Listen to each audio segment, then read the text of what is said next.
Hello and welcome to another episode on Maritime Radar. The world of work is facing unprecedented changes. New technologies such as artificial intelligence, robotics, automation and digitalization of the economy, along with changes in the socio-political patterns and climate change, are shifting the nature of work. Showcasing the role of emerging technologies play in the shift of workforce and not necessarily a reduction are issues that will be on the front burner on today's show. I'm Nneoma Obi-Asualo.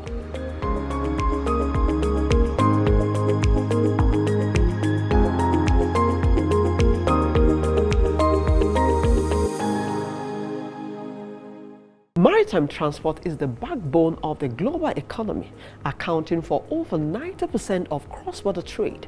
And like most other industries, shipping is being rapidly transformed by a range of technology innovations that aim to make operations greener, cheaper, and more efficient. At the same time, the COVID-19 pandemic has upended maritime transport and created unprecedented challenges for the professionals across the sector. Against this backdrop, how can we tap the full potential of technology to create a more sustainable, more resilient shipping industry? What are the potential impacts and policy implications of these emerging technologies on maritime workers? That will be our focus. But before we go further into today's lineup on the program, let's find out the latest in maritime news.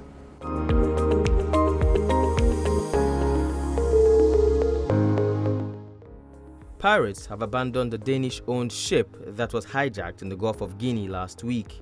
But the pirates took some crew members with them, while others have been brought to safety. In a statement giving an update, the vessel's owner said the Liberian-flagged oil and chemical tanker Monjasa Reformer with 16 crew members was boarded by 5 armed people 140 miles west of the Republic of Congo's Port Pointe-Noire. The Monjasa Shipping Company declined to say how many crew members are still missing. After the attack, the ship went missing but was later located by the French Navy off Sao Tome and Principe. The company said the rescued crew members are all in good health and are receiving proper attention in a secure environment.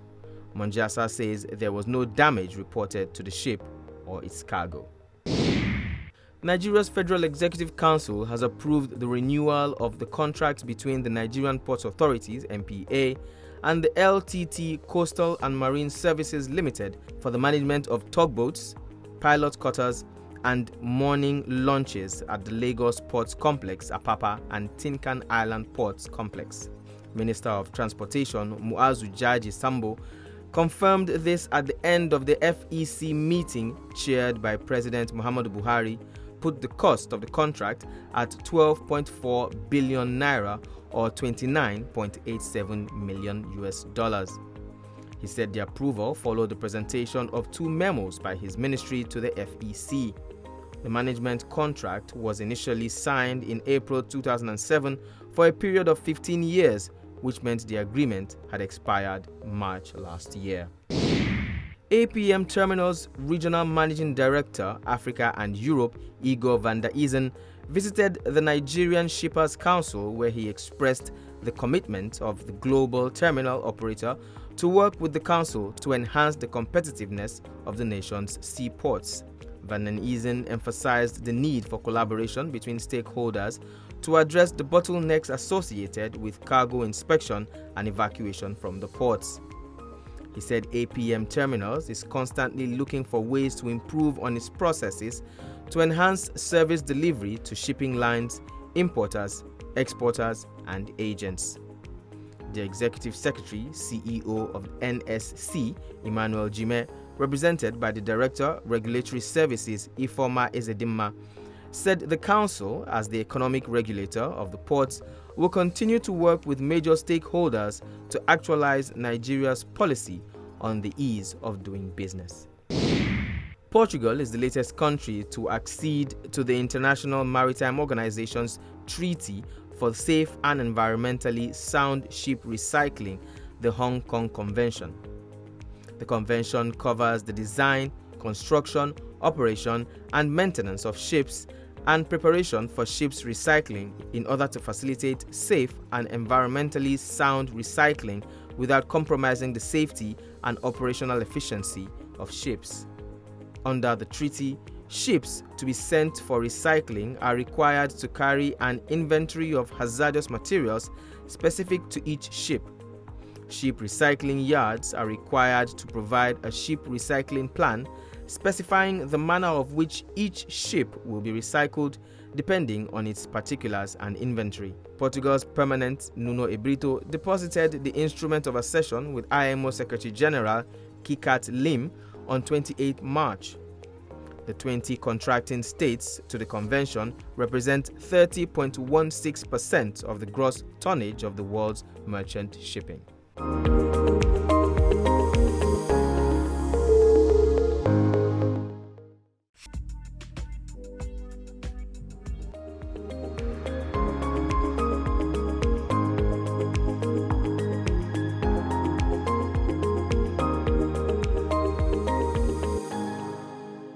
If you're just joining us, this is Maritime Radar. The highly automated ships can reduce the global demand for seafarers by 22%. Again, the number of seafarers required by 2040 is expected to be significantly higher than what we have today. To shed more light on this report and predictions is Dr. Khanssa Lagdami. She is the International Transport Workers Federation ITF Seafarers Trust Chair and the Assistant Professor Maritime Labor Law and Policy, World Maritime University. Stay with us.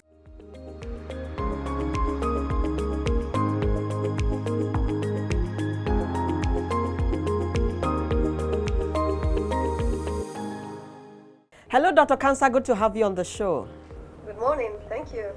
Let's start this conversation looking at the world work, or let me narrow it down, maritime workers, which is facing unprecedented changes due to these emerging technologies. How can Africa deal with the impact of this new emerging technology? Good question, and thank you, Obi, for starting our show with this question.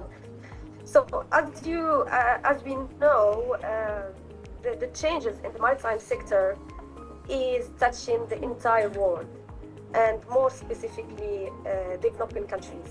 So we can starting to talk first about this wave of changes regarding the autonomous ships that everyone is talking about, and maybe you heard about Yara autonomous ships that started in Finland. So a lot of discussions now in the international maritime community is focusing about how all the changes regarding the digitalization, technology will affect seafarers. Okay. Of course, if we are talking about maritime sector, it's a global sector, right? Yeah. So everyone is affected. But as our show is based in Africa, of course, our focus is about Africa, and I can say that maritime workers in general, either seafarers or port workers, will be certainly affected by the changes. Of course, for now, we started, even at the IMO, for instance, in terms of regulation, we just started to work about what will be the future of maritime sector. So, of course, our African countries need also to start the work to think about what will be the strategies of the future regarding the maritime sector as a result of all what is happening now and will happen in the future. Because we need to say that technology is not anymore the future. And I think the COVID shows us that technology is now, it's a present. Yeah. So we have to really start to work on what the present and the future will make in the maritime sector. Yes, you had mentioned seafarers, and obviously the impact will also be on port workers. But let's look at seafarers now. Tell us the impact, direct impact of this technology on the demand for seafarers. Is it a shift of workforce or a reduction? I would like to highlight that here at the World Maritime University, we have developed a program called the Future of Work a few years ago. Okay. It is a program sponsored by the ITF, the International Transport Workers Federation. And now, I think for almost 7 years, we are conducting research regarding the future of work in the maritime sector. Okay. So in a link, or in a direct link with your question regarding if and how it comes that the demand of seafarers will increase, actually, as a result of our research, it comes that the forecasting of the global trade will increase. And by natural results, the demand of seafarers will also increase. Okay. But there is a difference, is that the profile of the seafarers that we will need in the future, it's not the same than what we have now. Okay. Meaning that the future seafarers, that, let's say, will need different skills, different trainings, different competencies. Okay. To be able to work with all the changes, Okay. all the technical changes that the maritime sector will know. Okay, so it's just going to be a shift and not a reduction. Okay, that is clear. Okay, looking at seafarers, they are seemingly neglected in terms of their welfare, health, safety and all that. Can you talk about that? Well, of course, it's a topic that is very close to my heart. I'm a ITF Seafarers Trust Chair here at the World Maritime University, and I'm working a lot about the welfare of seafarers. I think no one can neglect the fact that during the COVID, the seafarers community has suffered a lot during the pandemic, and specifically seafarers that they were blocked in the middle of the sea, they were far from their families, and let's say that the international community has done little for seafarers. Okay. Sometimes maritime companies, they are shifting seafarers between one ship to another, knowing that we have a mixture of types of ships. Conventional ships, we still have very old ships. So maritime companies, they are shifting seafarers from one to another, and let's say most of seafarers, they are not really well prepared for the new technology. So what has been done to address this? Well, to be honest, it's not something that it was studied enough. Okay. I can say it with the full confidence, because I've done this research the last few months, and there is very few work that has been done regarding that. Okay. So far, the welfare of seafarers has been like a topic it's neglected a little bit, and I think with the COVID, the maritime community started to look at it. We'll go on a short break now. When we return, we will look at the special programs being supported by the World Maritime University in Africa. Please stay with us.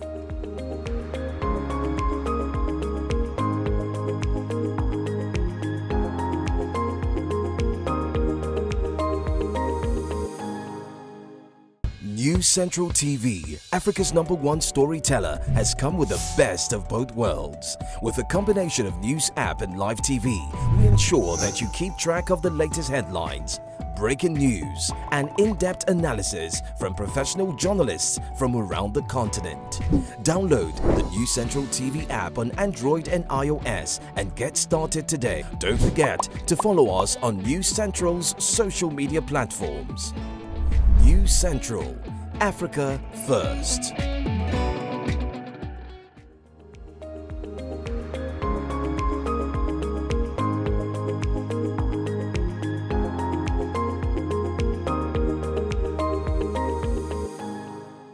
If you are just joining us, this is Maritime Radar, and I have with me Dr. Khanssa Lagdami. She is the ITF Seafarers Trust Chair.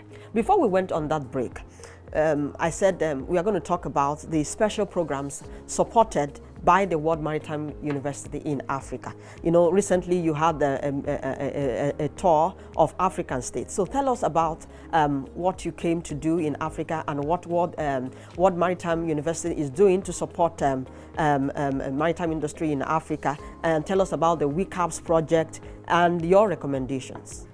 Well, as you might know, and you have been here at the World Maritime University, so our university is, of course, supporting a lot African countries, and I can tell you that our big community, or our big African community, is coming from Nigeria. So it's not something that it's new. So we have been since the start of this university working on a lot of projects, consultancy projects or technical assistance projects in different African countries. But if you talk more specifically about WCAPS project, which is a project that aims to strengthen the security and safety of ports in West and Central Africa.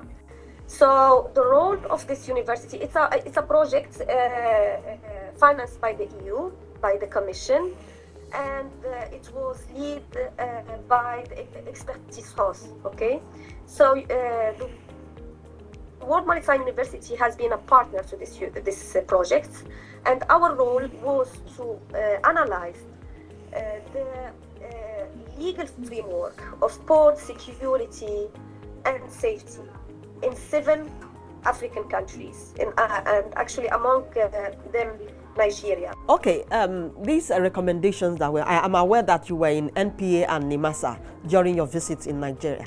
These recommendations that were made, how have you fared in follow-up to ensure that the implementations? I can talk a little bit visits and our work in Nigeria as an example, of course, because we did the same process in all the countries that they are subject to this project. From PA, the Nigerian Port Authority, from the Navy, from the Coast Guard, from some legal firms, so and so on. We did the work with a lot of institutions, and I'm sorry if I don't have all of them now in my mind.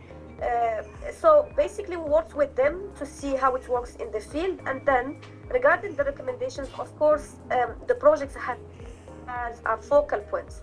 Okay. So the focal point is the person who is in charge to communicate, even if those recommendations, they have been communicated during our workshop. Okay, Dr. Khanssa, can you share with us your personal experience as a woman and African expert in the World Maritime University?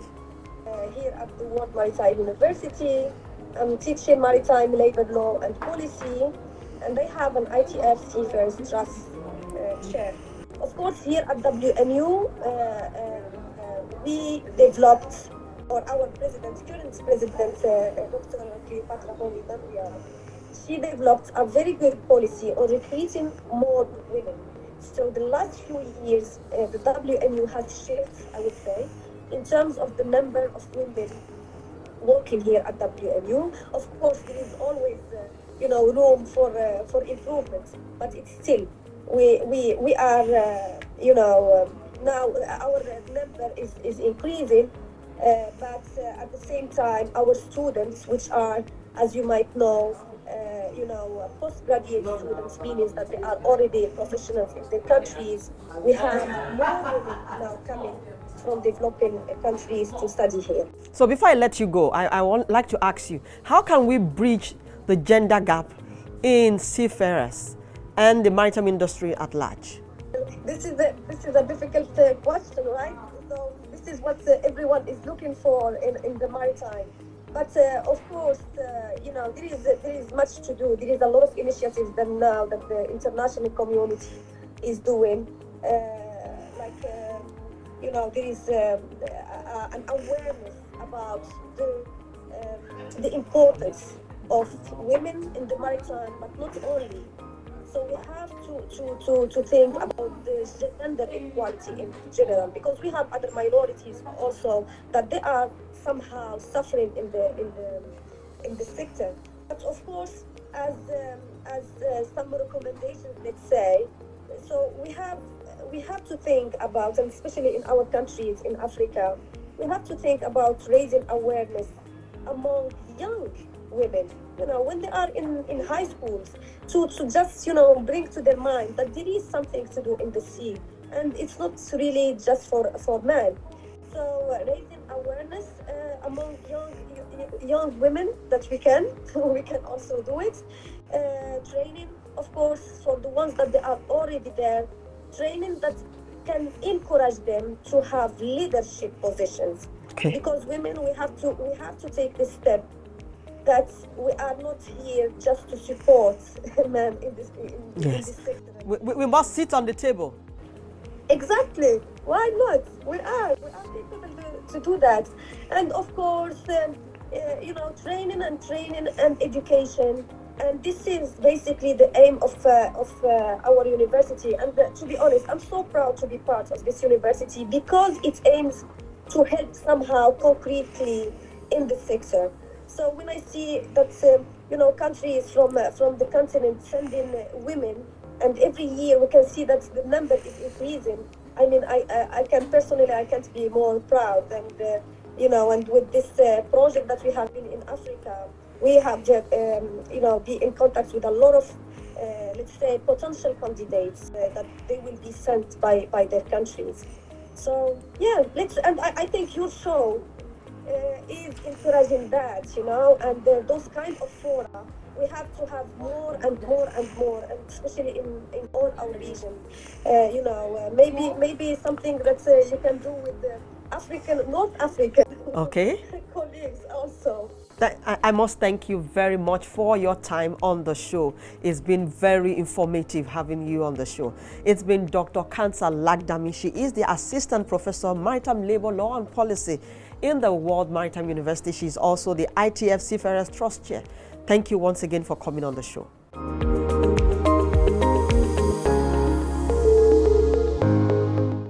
This is Africa. I bet you've heard a lot about it, but this is what you need to know. It's the home of the youngest and fastest growing population in the world. This, my friend, is opportunity right here. This is the future, and everyone wants Africa's attention. You need a voice that's African, young, conversational, a platform with the potential to reach millions of people across the continent with content they can relate to, such as lifestyle shows, sports and news, just the way they love it. Imagine all the people you could be talking to on News Central TV. Well, don't just think about it. Contact us for sponsorship and advert bookings. Put your brand where Africa is watching. It's News Central TV.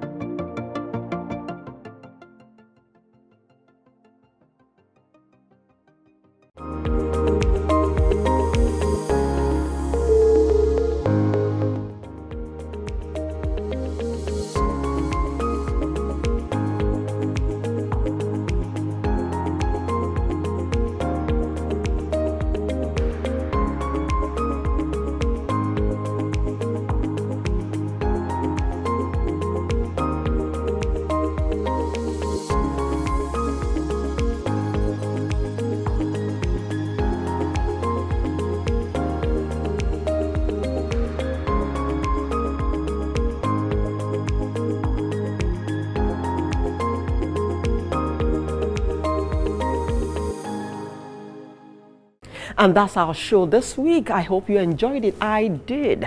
Every week, join us on Maritime Radar as we explore factors that will ensure the development of the maritime sector in Africa. You can also expect the latest in global maritime news and industry insights right here. I'm Nneoma Obi-Asualo. Many thanks for your time.